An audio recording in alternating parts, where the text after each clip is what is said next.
जय श्री राधे राधे राधे। सभी बहनों को बधाई हो। आज होली अष्टमी का व्रत है और सभी ने व्रत रखा होगा अपने बच्चों की खुशहाली के लिए। और सभी माएँ बहनें सब अपने बच्चों के लिए व्रत रखती हैं। सभी को बधाई हो। और आज मैं आपको होली अष्टमी की कथा सुनाऊंगी। जय जय श्री राधे। होली अष्टमी की कथा। एक नगर में साहूकार रह रहा था। उसके 7 लड़के थे। एक दिन उसकी स्त्री खदान में मिट्टी खोदने के लिए गई और जो ही उसने जाकर वहां खुदाली मारी, सो ही के बच्चे खुदाल की चोट से सदा के लिए सो गए। इसके बाद उसने खुदाल को स्याहू के खून से सना देखा तो उसे सह के बच्चे मर जाने का बड़ा दुख हुआ, परंतु वह विवश थी क्योंकि यह काम उसे अनजाने में हो गया था। इसके बाद वह बिना मिट्टी लिए ही खेद करती हुई अपने घर आ गई। और उधर जब सह अपने घुरकाल में आई तो उसने बच्चों को मरा हुआ देखकर नाना प्रकार के दुख विलाप करने लगी और ईश्वर से प्रार्थना करने लगे कि जिसने मेरे बच्चों को मारा है उसे भी इसी प्रकार का कष्ट होना चाहिए।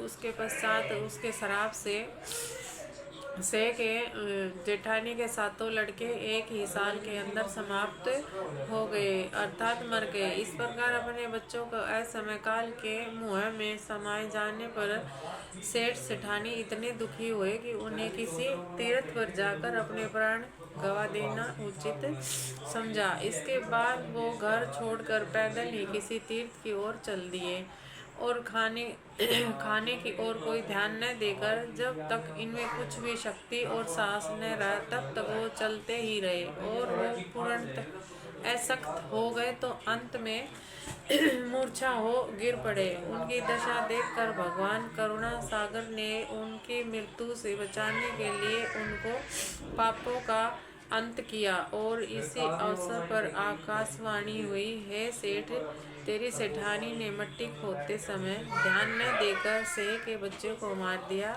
इसके कारण तुझे अपने बच्चों का दुख भोगना पड़ रहा है। यदि पुण्य घर जाकर तुम मन लगाकर गौ की सेवा करोगे, होई माता का, अजगता देवी का विधि विधान से व्रत आरंभ करो और प्राणियों पर दया रखते हुए सपन में भी किसी को कष्ट नहीं देना, तुम्हें भगवान की कृपा से पुण्य संतान सुख प्राप्त होगा।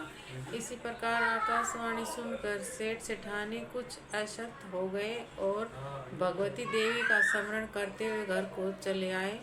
इसके बाद श्रद्धा भक्ति से न केवल होई माता के व्रत अपितु गौ माता की सेवा करना भी आरंभ किया और जीवों पर दया भाव रखते हुए क्रोध और देश का सर्वथा परित्याग भी कर दिया। ऐसे करने के पश्चात भगवान की कृपा से सेठ और सेठानी 7 पुत्रों वाले होकर अनगणित पुत्र सहित संसार में नाना प्रकार के सुखों को भोग कर स्वर्ग को चले गए।